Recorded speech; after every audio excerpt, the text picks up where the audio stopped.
Simplifying food के एक नए व्लॉग में आप सबका स्वागत है।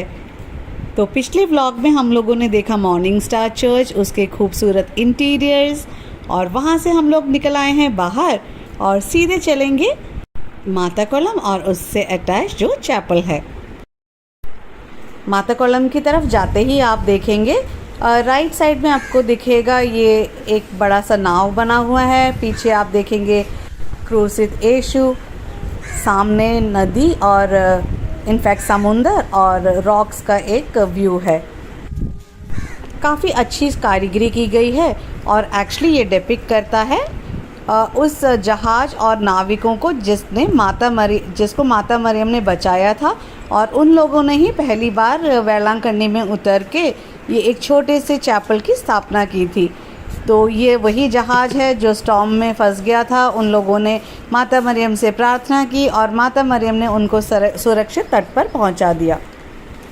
तो अब हम लोग चलते हैं जो छोटा सा पॉन्ड है वो देखने के लिए।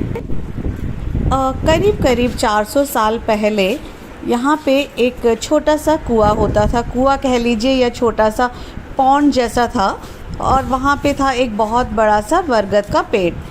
एक छोटा सा बच्चा रहा करता था वेलांकन्नी के इस छोटे से गांव में, और वो जाता था रोज एक अमीर आदमी के घर में दूध देने के लिए, और वो रहता था नागपट्टनम।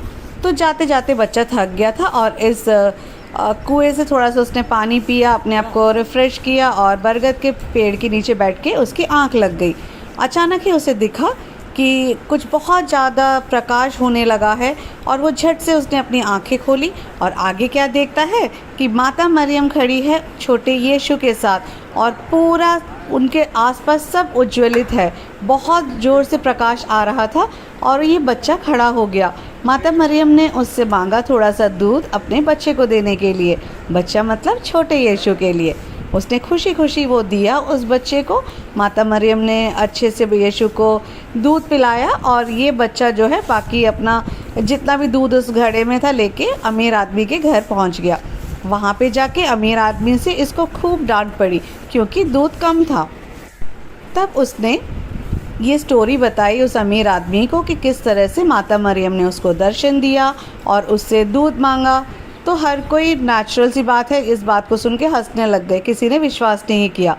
और तभी वो क्या देखते हैं, जैसे ही उन्होंने दूध का घड़ा देखा वो दूध से ओवरफ्लो किए जा रहा था। दूध इनफैक्ट बाहर निकल के बह रहा था, और सबको इस बात पे विश्वास हो गया कि वो जो बच्चा कह रहा है वो बिल्कुल सच कह रहा है। और उसके बाद ये बात बिल्कुल आग की तरह पूरे गांव में फैल गई, और उसके बाद ये जगह माता कोलम नाम से फेमस हो गया। अब ये टैंक जो है सीमेंटेड है, और ये बिल्कुल बेसिलिका, जो मेन बेसिलिका है उसके टोटली ऑपोजिट में है। बेसिलिका और माता कोलम के बीच में है ये होली पाथ। एक तरफ है मॉर्निंग स्टार चर्च और दूसरी तरफ जो स्टेला मैरीज ऑडियो विजुअल्स। तो इस तरह से ये इसकी स्थापना की गई है। ये जो चैपल है इसके अंदर फ़ोटोग्राफी अलाउड नहीं है, तो इसलिए मैं इसमें कैमरा नहीं लेके जा सकती और बाहर से ही मैं रिकॉर्ड कर रही हूँ। अभी हम लोग यहाँ पे आए थे होली पाथ के थ्रू, लेकिन कुछ लोग ऐसे भी हैं जो चल नहीं सकते, व्हील चेयर पे हैं, जिनको गाड़ी की मदद चाहिए। तो उन लोगों के लिए साइड में ही एक रोड भी बना हुआ है जो होली पाथ के पैरेलल में है, और आप गाड़ी लेके, इनफैक्ट उनके बैटरी ऑपरेटेड वैन्स हैं, उसमें बैठ के आप यहाँ पे आ सकते हैं। आपकी खुद की गाड़ी नहीं आ सकती, ओनली वो बैटरी ऑपरेटेड वैन्स आप यूज़ कर सकते हैं यहाँ पे आने के लिए। तो इस वाले रोड जो कि होली पाथ के पैरेलल में है, आप देख सकते हैं एक छोटा सा कैंटीन सॉर्ट ऑफ ही है, मतलब जो थोड़े बहुत स्नैक्स वगैरह बिकते हैं। दूसरे साइड में बैठने के लिए जगह है, और this is like a normal tar road. तो चलिए वापस जाते टाइम हम लोग इस रोड के थ्रू चलते हुए निकलेंगे, जिससे कि मैं यहाँ के भी नज़ारे आपको दिखा सकूँ। ये वही रोड है जहाँ पे हमने स्टेला मैरीज थिएटर जो मैंने आपको बताया था, जो बिल्कुल मॉर्निंग स्टार के ऑपोजिट में था, वो इसी रोड पे है।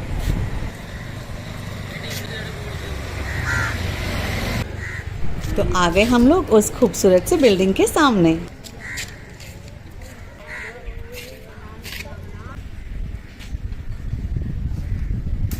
आगे जाते हुए दिखा हमें ये रिट्रीट सेंटर, वहाँ पे सिक्योरिटी से पता लगा कि कल रात को ही यहाँ पे रिट्रीट ख़त्म हुआ है। इनफैक्ट जब हम लोग रात को आए थे तो बहुत ज़्यादा डेकोरेशन दिख रहा था और अभी कुछ भी नहीं दिख रहा, तो उसने बताया कि रिट्रीट था सारे प्रीस्ट के लिए और वो अब ख़त्म हो चुका है। यहाँ हमें दिखा मिशनरीज ऑफ चैरिटी का होम।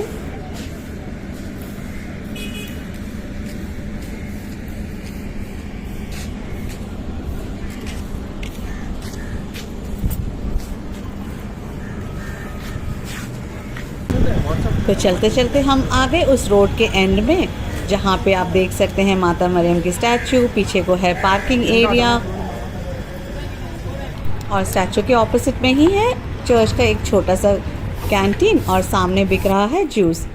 तो धूप में चलते चलते हम लोग थक गए थे और थोड़ा सा हम लोगों ने जूस लिया। तो माता कोलम का व्लॉग मैं आज यहीं पे एंड करती हूँ।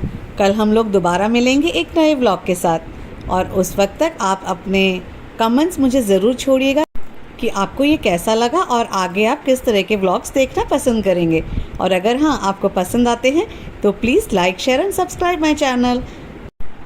अगले व्लॉग में मिलने तक के लिए बाय बाय। அழைப்புக்கு ஏற்ற வாழ்வு வாழ அழைக்கப்படுகின்றோம். அழைப்பு என்பது பிழைப்புக்காக அல்ல,